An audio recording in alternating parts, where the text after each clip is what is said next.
Hey, true believers, Chris Smack, continuing the Blackest Nights this spooky season with Green Lantern Corps issue 40.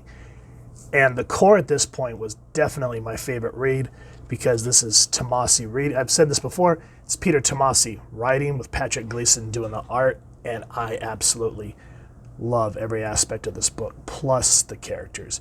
We have Arizia. If that's not how you pronounce her name, let me know. Feel free to make fun of me down in the comments.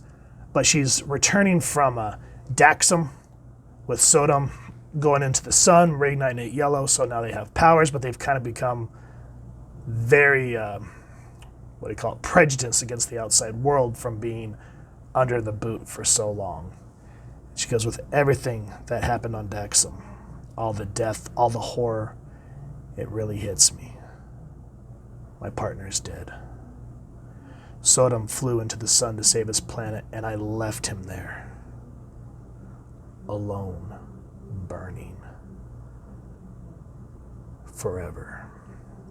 But now she's coming back to Oa to just kind of, right here she says, well, no matter what, all I know is that I'm glad to be back where I don't have to wipe my blood from the gloves and smell the stench of burning bodies with every breath I take.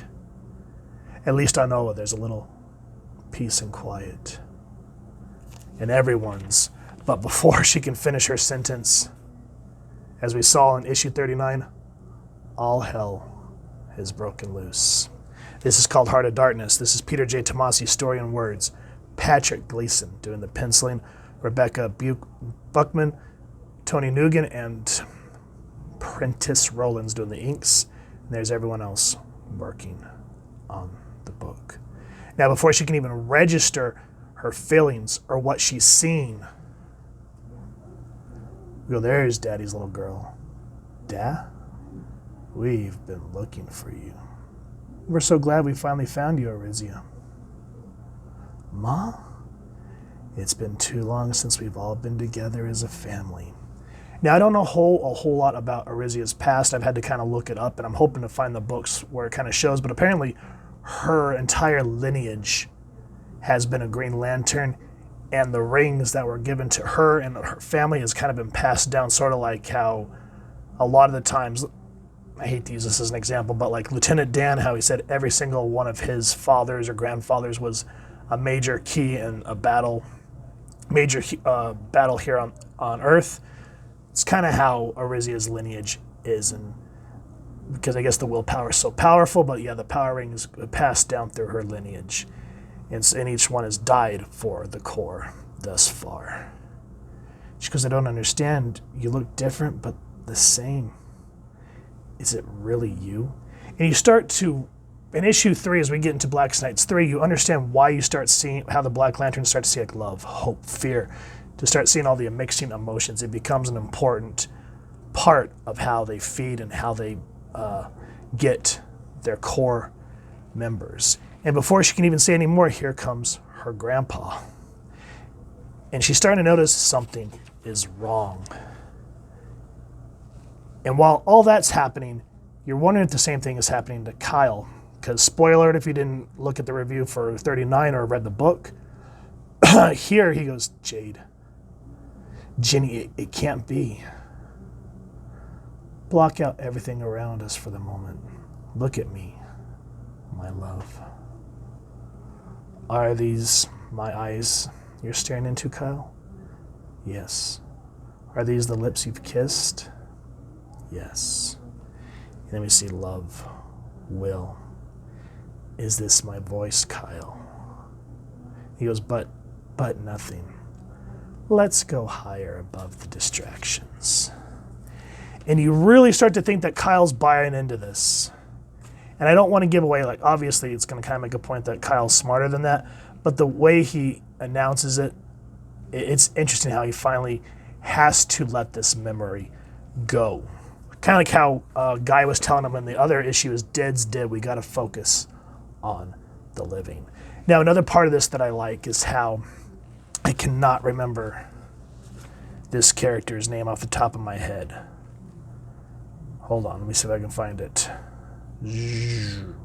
I cannot remember. But anyway, this character has a bunch of like babies. Terrifying as it looks.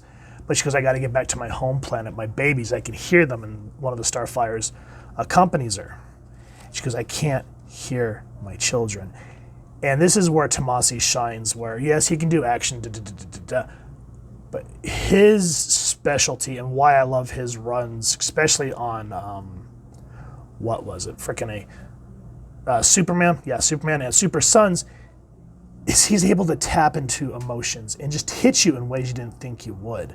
And we see two unlikely adversaries finding a truce to work together. And it's just absolutely phenomenal because two characters that you don't really care about, you're like, oh boy, I hope this works out, but you know it's not. But you hope and you pray that it does. Now, Oa, the Alpha Lanterns.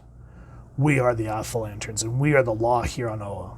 Once a vacuum of leadership presents itself due to unforeseen, foreseen or catastrophic circumstances, and these recent events can most definitely be defined as catastrophic.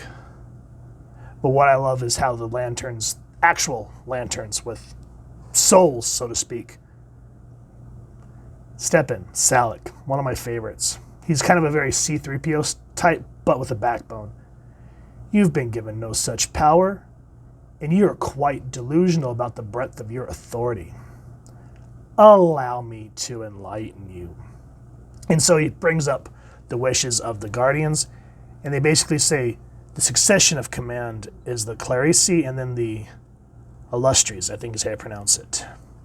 And I just love how Salak tucks his hands behind his back, very calm.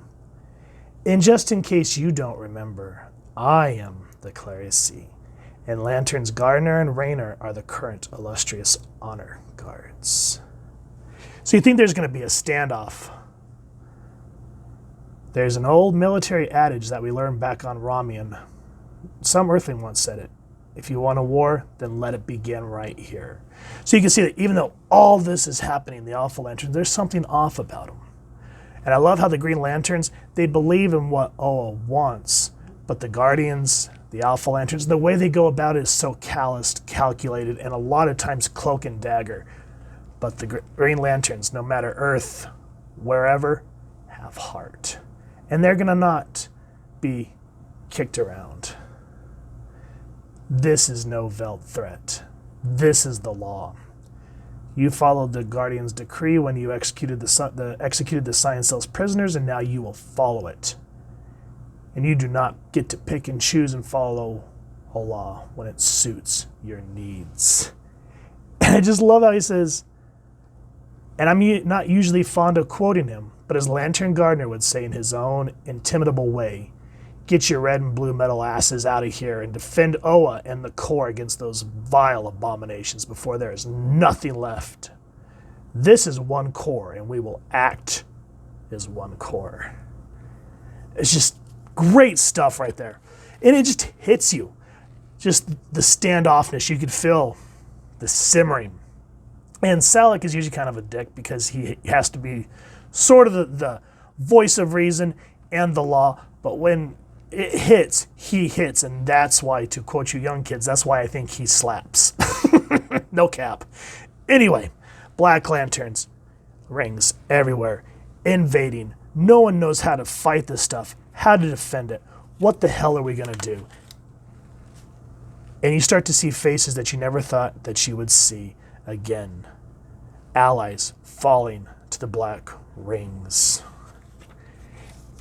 And you don't really get any idea of how these were, the rings can be, the Black Lanterns can be, defeated until Blackest Nights issue 3. So while you're reading this, even though there's some great moments, there's just a lot of, what the hell are we going to do?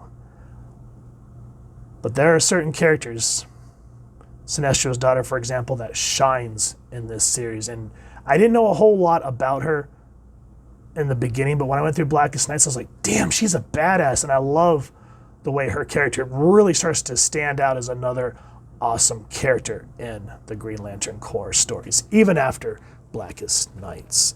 So guys, Peter J. Tomasi's run on Green Lantern Corps is phenomenal, and I'm glad that I have it in my collection.